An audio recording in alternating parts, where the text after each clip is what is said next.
Compelling top arguments. Cool. Why Edward de Vere, the, at present, most favorized candidate for the authorship of true Shakespeare, is an unlikely candidate to have authored the works of the first folio attributed to the true Shakespeare. First, death in 1604 precludes later works. De Vere died in 1604, well before many of Shakespeare's most celebrated plays, such as King Lear, Macbeth, or The Tempest, were written and performed. Unlike Marlowe, whose death in 1593 is highly suspect, there is no credible evidence that de Vere could have continued writing posthumously. Second, lack of literary mastery in de Vere's known work. De Vere's extant poetry demonstrates a level of mediocrity or literary inferiority far below the complexity and genius of true Shakespeare's verse. Marlowe, in contrast, was a literary prodigy whose works, Tamburlaine, Edward II, Dr. Faustus, exhibit Shakespearean utmost brilliance in their early form. Third, no evidence of theatrical engagement. There is no record ever of de Vere's involvement in the theatre as a playwright or actor. Marlowe, on the other hand, was deeply embedded in London's theatrical scene, crafting groundbreaking dramas and influencing the dramatic world Shakespeare inherited. Fourth, over-reliance on aristocratic privilege. Oxfordian proponents often argue that Shakespeare's works reveal insider knowledge, especially of aristocratic life. True Shakespeare's plays, however, demonstrate a broader understanding of diverse social classes. Marlowe, a commoner with a Cambridge education and an acute understanding of power dynamics, could far better account for this. Fifth, absence of credible authorship evidence. No contemporary evidence links de Vere to Shakespeare's plays. Marlowe, a superstar of the London theatre, however, was widely known for his outstanding authorship of major dramatic works and his connections to the literary and theatrical world. Sixth, pseudonym theory flaws. Oxfordians argue that de Vere used the name Shakespeare as a pseudonym. However, there is no documented instance of de Vere ever using pseudonyms for his known works. Deadly Threatened Marlowe, by contrast, had an absolute logic and plausible motive to adopt pseudonyms, and by no means only the borrowed name Shakespeare, to continue writing after his alleged death in 1593.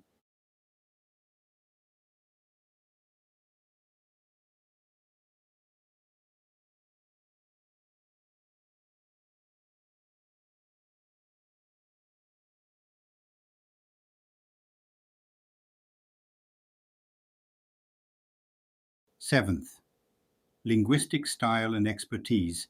Shakespeare's works demonstrate an astonishing mastery of language, puns, and wordplay, unmatched by anything found in de Vere's surviving writings. In contrast, Marlowe's linguistic style and dramatic innovations, for instance the blank verse, align much more closely with Shakespeare's remarkable abilities. Eighth, knowledge of classics and science. Oxfordians point to de Vere's aristocratic education as evidence of his literary qualifications. However, Marlowe's rigorous classical training at Cambridge, coupled with his keen scientific curiosity, far better explains Shakespeare's vast knowledge of ancient texts, mythology, ancient and modern languages, and contemporary discoveries. Ninth, de Vere's missing reputation in his lifetime. De Vere was not regarded as a major literary figure, let alone dramatist, in his lifetime. Marlowe, on the other hand, was celebrated as one of England's most brilliant playwrights and poets. 10th, lack of risk-taking in Oxford's life. True Shakespeare's works bristle with political commentary, danger, and subversive themes, qualities absent from de Vere's documented life and works. Marlowe's radical ideas, associations with espionage, and knack for provoking authority make him a far more credible candidate for the authorship of these daring plays. 11th, no satisfying motives for a lifelong cover-up. The Oxfordian theory relies on a complex, unfounded conspiracy that suggests a hidden authorship. Yet there is no solid evidence of such a cover-up in historical records, in absolute contrast to Marlowe's fatal destiny. 12th, First Folio without Edward de Vere. The 1623 First Folio, created by the true Shakespeare's associates, makes no mention whatsoever of de Vere. It instead explicitly credits Marlowe and his mighty lines with the highly ambivalent lines for Shakespeare. You are a monument without a tomb, and art alive still, while thy book doth live.